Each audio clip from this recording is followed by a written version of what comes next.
was developing a BIC legal entity identifier standard. What has happened to those plans?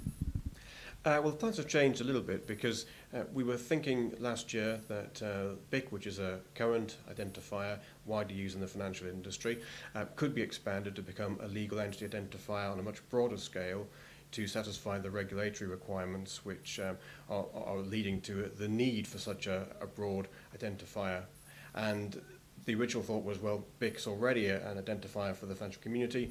It could be expanded, and we were quite willing to, to actually do the work to expand it in that way to enable it to become a much broader legal entity identifier than the current BIC.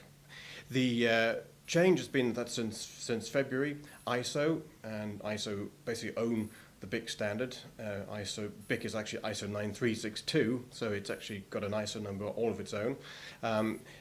The ISO process decided that what would be better would be to actually have a completely new standard for LEI. So don't expand BIC to become the LEI, have a completely new standard with its own ISO number, its own registration authority to do that job instead. So that process was set in train in February and is now moving very fast. So things have changed in terms of the BIC being extended to be the LEI.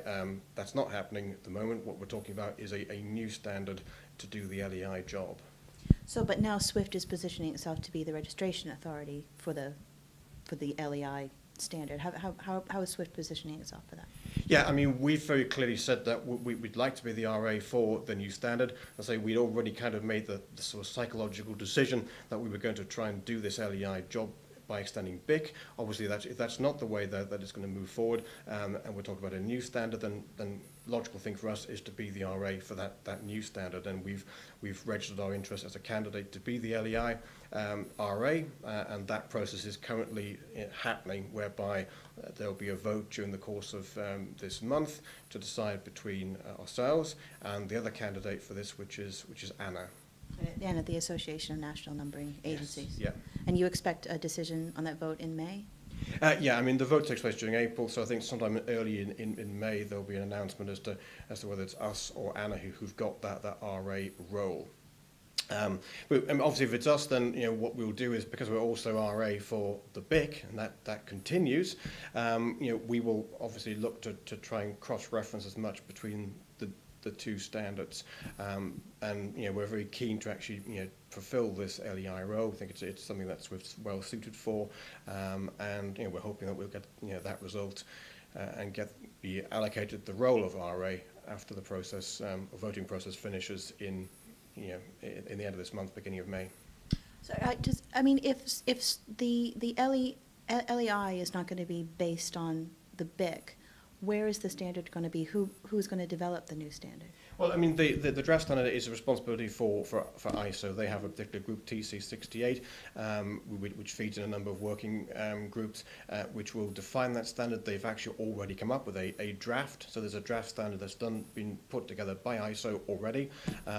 The idea is that draft will be finalized by the end of June. So there will be a definite new standard defined by the end of June for LEI, and whoever is the RA will then be taking that standard forward and making it happen, essentially.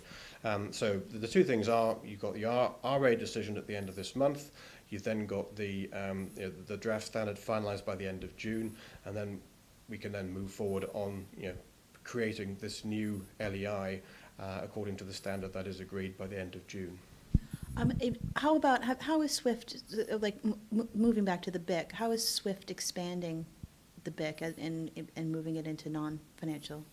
Well, I mean, we'd already, BIC, which to say is ISO 9362, had already been kind of sanctioned to be expanded into the non-financial community a couple of years ago, actually. We'd already started allocating BICs to corporate entities, which is the main sort of practical example of that, and that will continue as those entities require to have BICs, and we're also doing a number of things to enhance the quality of the BIC, and also to in future take out some of the so-called intelligence that was in the code, such as the first 4 characters often reflected the name of the institution.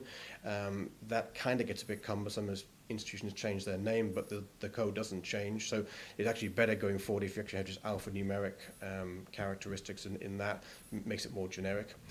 So those processes of enhancing the BIC for the purposes that it fulfills today will continue, but so you'll have in parallel to that, potentially under ISO a new ISO number, a new standard, that will be the LEI, and which will be broader, will always end up, I think, being broader than the coverage that BIC by itself addresses.